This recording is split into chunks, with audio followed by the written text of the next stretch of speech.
Donald Trump makes an epic announcement. Mr. Reagan. This is a huge announcement, and I haven't seen it trending really either on Twitter or in the mainstream news media, and I'm not exactly sure why, because this is a profound change in American policy if Trump is able to implement this. Trump has just posted a video on YouTube indicating that when he is finally reelected, he will sign an executive order ending birthright citizenship. That is, if you're an illegal immigrant who gives birth to a child on American soil, that child does not get American citizenship. Now, I don't know if Trump has indicated that he would do this before, or I don't know why this is not a bigger story, but I want to talk about it because I love this. All right, let's watch Trump's epic announcement in one moment. First, of course, I have to sell you something. There's no denying it. Gold is hot right now. Prices are soaring, and experts are predicting even more to come. Not so long ago, gold reached its all-time high of $2,069 per ounce.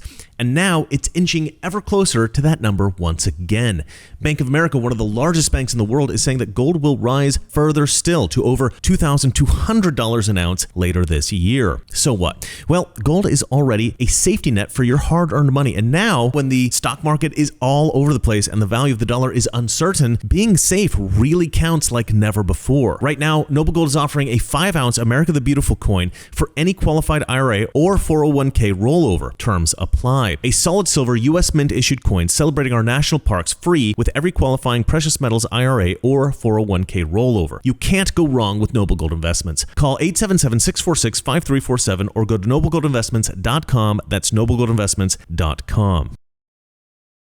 Joe Biden has launched an illegal foreign invasion of our country, allowing a record number of illegal aliens to storm across our borders. From all over the world they came. Under Biden's current policies, even though these millions of illegal border crossers have entered the country unlawfully, all of their future children will become automatic U.S. citizens. Can you imagine? They'll be eligible for welfare, taxpayer-funded health care, the right to vote, chain migration, and countless other government benefits, many of which will also profit the illegal alien parents. This policy is a reward for breaking the laws of the United States and is obviously a magnet helping draw the flood of illegals across our borders. They come by the millions and millions and millions. They come from mental institutions. They come from jails, prisoners, some of the toughest, meanest people you'll ever see. The United States is among the only countries in the world that says that even if neither parent is a citizen nor even lawfully in the country, their future children are automatic citizens the moment the parents trespass onto our soil. As part of my plan to secure the border on day one of my new term in office, I will sign an executive order making clear to federal agencies that under the correct interpretation of the law, going forward, the future children of illegal aliens will not receive automatic U.S. citizenship. My policy will choke off a major incentive for continued illegal immigration, deter more migrants from coming, and encourage many of the aliens Joe Biden has unlawfully let into our country to go back to their home countries. They must go back.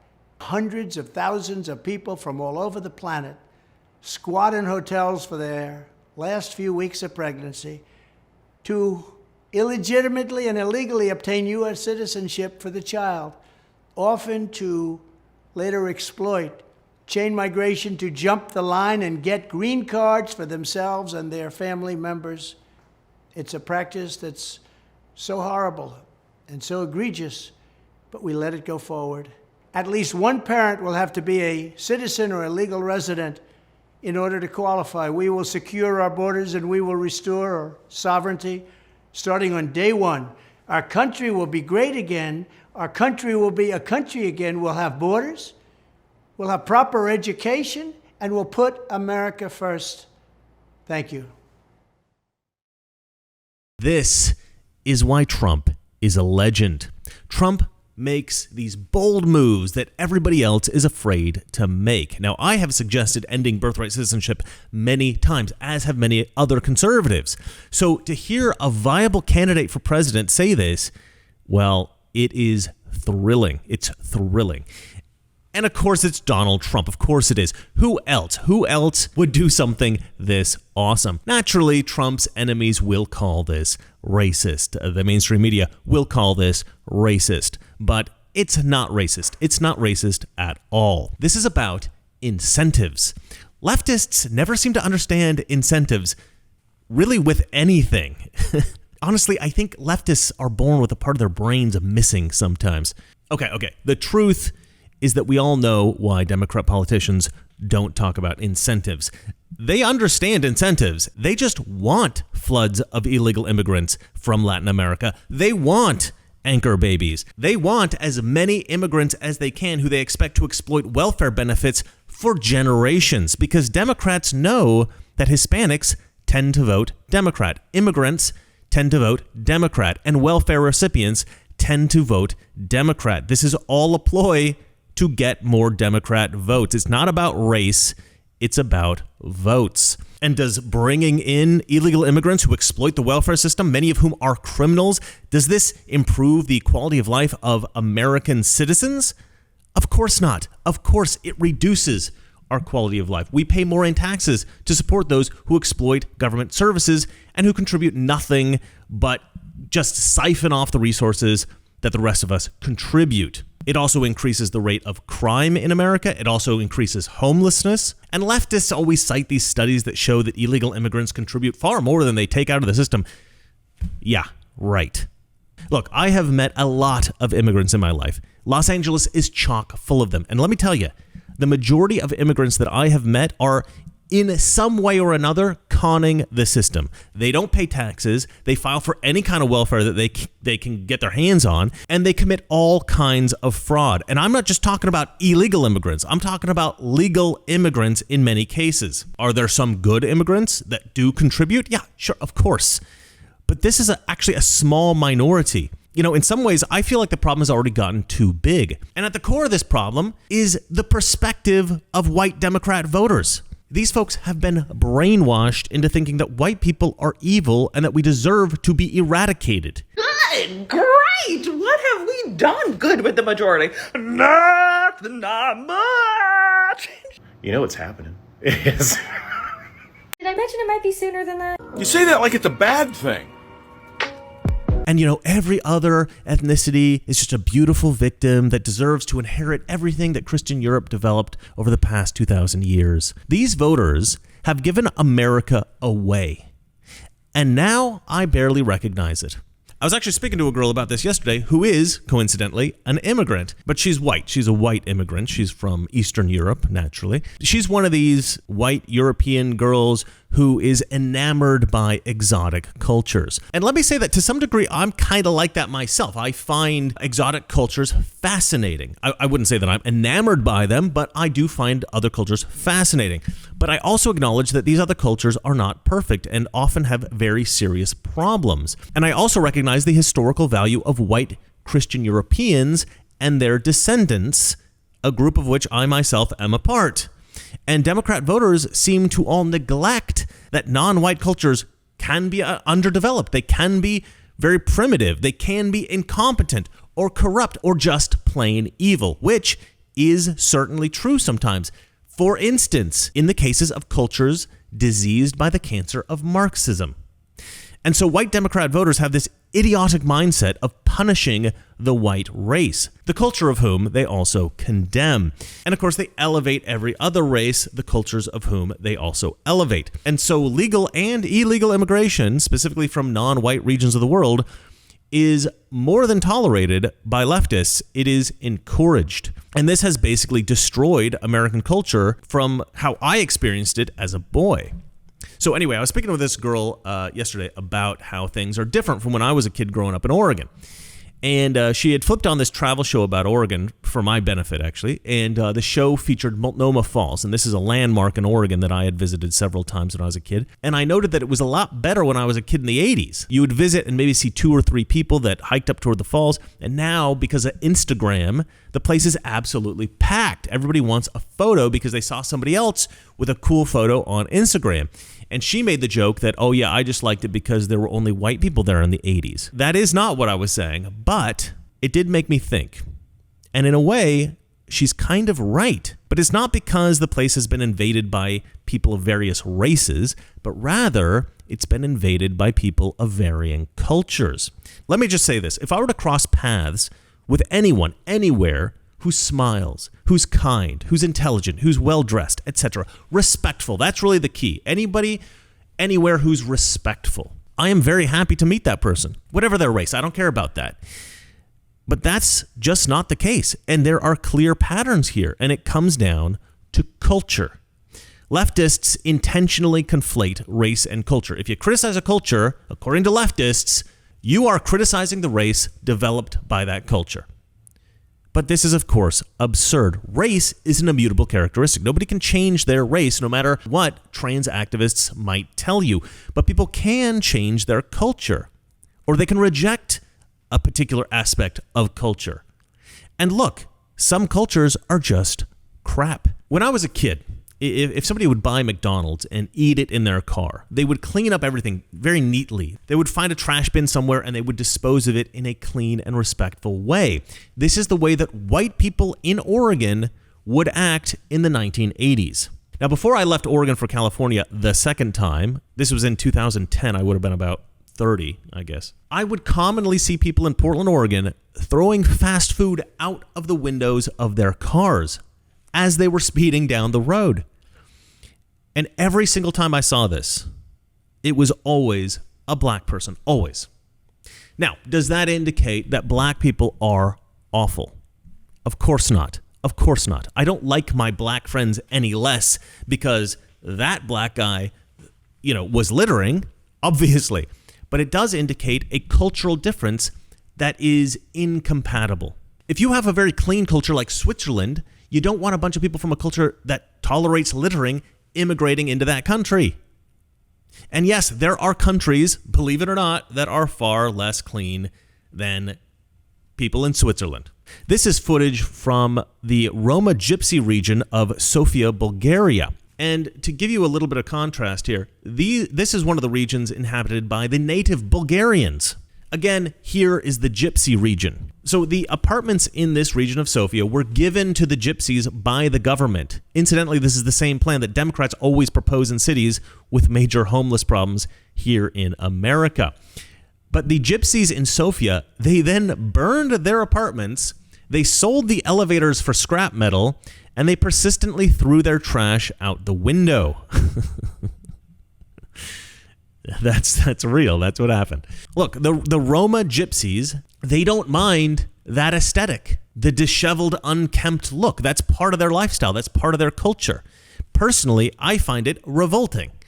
But some of you might think, well, that's fine. They should be able to live as they like. And okay, I get that libertarian live and let live philosophy. I understand. Except when such people impose their lifestyle on me. It takes work to develop a clean, beautiful aesthetic, to develop a clean, beautiful community, neighborhood. That takes work. It takes no work at all, to create an aesthetic of filth. And again, that's not about race. That is about culture, and that's just about personal responsibility, really. But another thing that this girl said that annoyed me was she said that she has this Colombian friend, and this guy was criticizing Americans by saying that Americans live to work, but Colombians work to live. Now, I have heard this many, many times, and it always annoys the crap out of me. The idea is that Americans are just like, so focused on work that they forget to enjoy life. And other cultures, we enjoy life, and work is just something we do to pay for our enjoyable lifestyles. Yes, there are some people who are workaholics, and workaholics exist in every culture. These are people typically who love their jobs. To them, their profession becomes an obsession, and that's great for them. I have no lack of respect for this.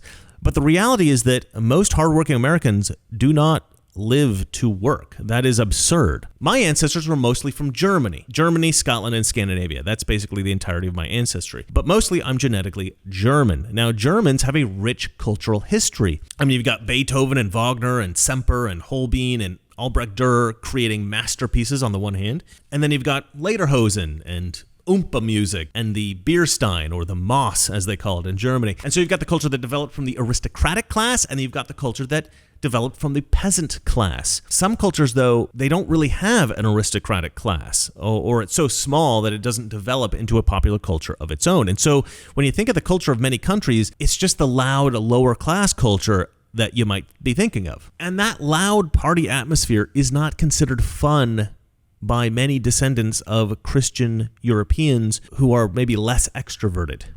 Some people like to, in their leisure time, go to a party where the music is at a low volume. People are dressed well and respectful conversations are engaged in. Maybe it's a conversation about art history or philosophy or politics. Maybe it's a conversation about trucks and hunting. Or maybe it's a conversation about popular culture or reminiscing about our childhood.